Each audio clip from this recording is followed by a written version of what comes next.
Hello and welcome to Mental Health and Me. In this video I wanted to talk about mental health and its effect on teens and just young adults. I mean, I started suffering its effects I was about 20 really, 1920, and not the year 1920. And the problem is, with a lot of people, we forget we was young, we were 13, 14, 15, and sometimes we don't give young people, young adults, enough leeway, give them a break. I mean, in England anyway, in year 10, which is I think about 13 or 14, you've got to choose your options at school. So from there then, you sort of got to think, what do I want to do for the rest of my life? What subjects do I need to learn so then I can use them for the rest of my life? I mean, what a decision that is to make. And like, I chose music over IT, because at that time I thought I wanted to be a music teacher, well, a piano teacher. I mean, you know, everything's everything's digital and computerized and that, but no, I chose music. So, you know, and what did I become? Well, I went to college to do sports science. I then left that and done labouring on building sites. Then I did sheet metal work. So it's a good job I chose music, all in all. Come in handy.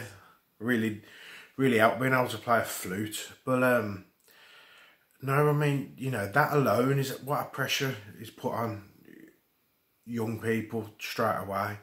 But then you've got the added pressure of just everyday school life. And I mean, again, myself, I was bullied for, I mean, really intermittently for eight years out of 10 years at school.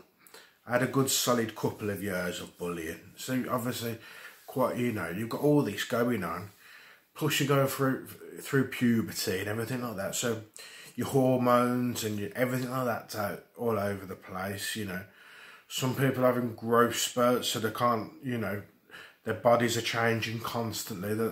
You know, they can't.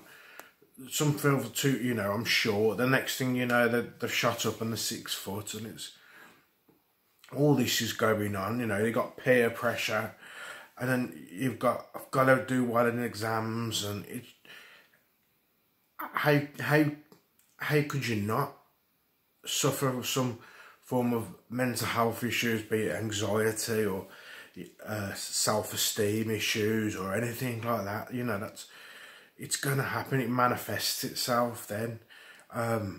It's like I say, it's the breeding ground for all these things to develop, because at that time our minds are probably the most vulnerable they'll be, really, because we're in school and we're learning about life. Well, not life, we're learning about Pythagoras theorem and stuff I've never used, but we're learning there.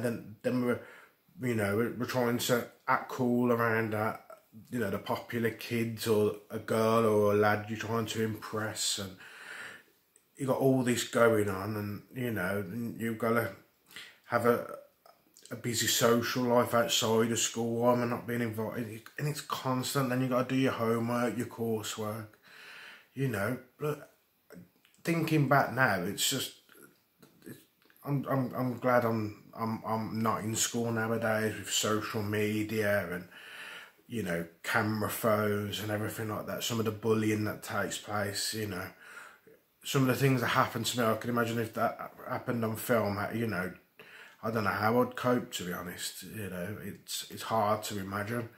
But the thing is, they always say school's the best years of your life. You've got no worries. Yet, think about it every day. Like, you know, I've got to do this right, impress this, do well. It's constant worries. There are constant worries.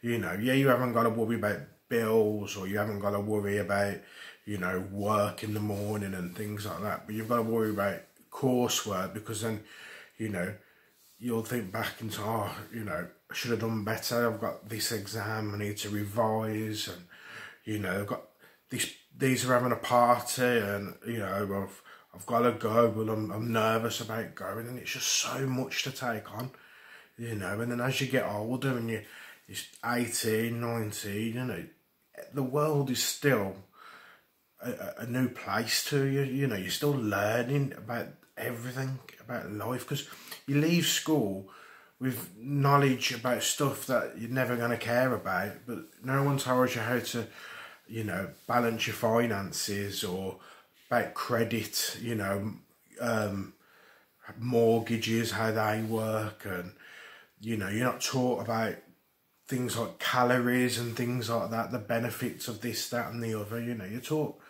nonsense a lot of the time, you know. And then you go into the real world, you're like, oh, jeez, what am I doing? You know, I haven't got a clue. Now, sitting here, I haven't... Someone said to me, tomorrow, I'm going to give you £1 million to do whatever, any job you ever want to do. I'd be like, I still don't know what I want to do. I have no idea, you know.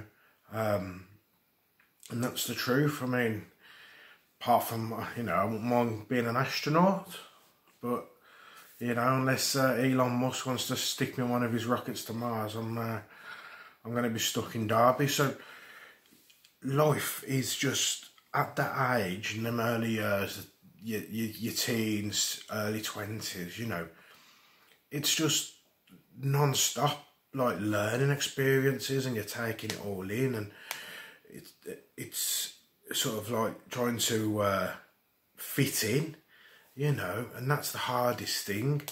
You're trying to fit in, but develop a personality, and, you know, people need to have more patience and more time for the young people, and need to remember that we were young, we were teens, we made stupid mistakes, we come up with, you know, things that we wanted to do for the...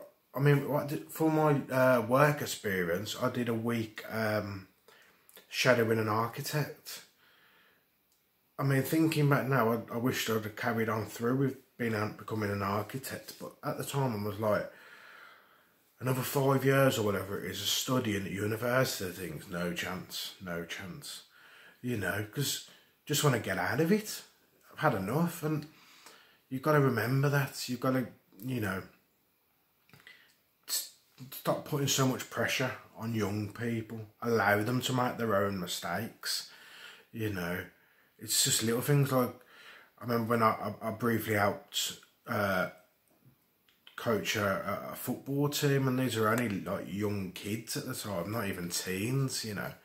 And some of the pressure that the parents would put them under on the sidelines, you know, it's frightening. So you imagine the pressure that would go on to them to do with the schoolwork and things, and they've got no one to speak to about this, because they don't understand at the time, like, you know, young teens, and that, it's a bit different nowadays, because mental health problems and things like that are a bit more mainstream. But, like, the problem being then is kids their age, you know, don't know what's going on in their heads, and don't understand that this is this is a lot of pressure I'm being put under. They've got nobody to vent towards. And the takeaway message for people watching this is just give the young people a bit of a break, you know. Like I say, let them make their own mistakes, let them learn the lessons of life. It's the best teacher at the end of the day. So thank you for watching. I hope this can be of some use to somebody, and take care. All the best.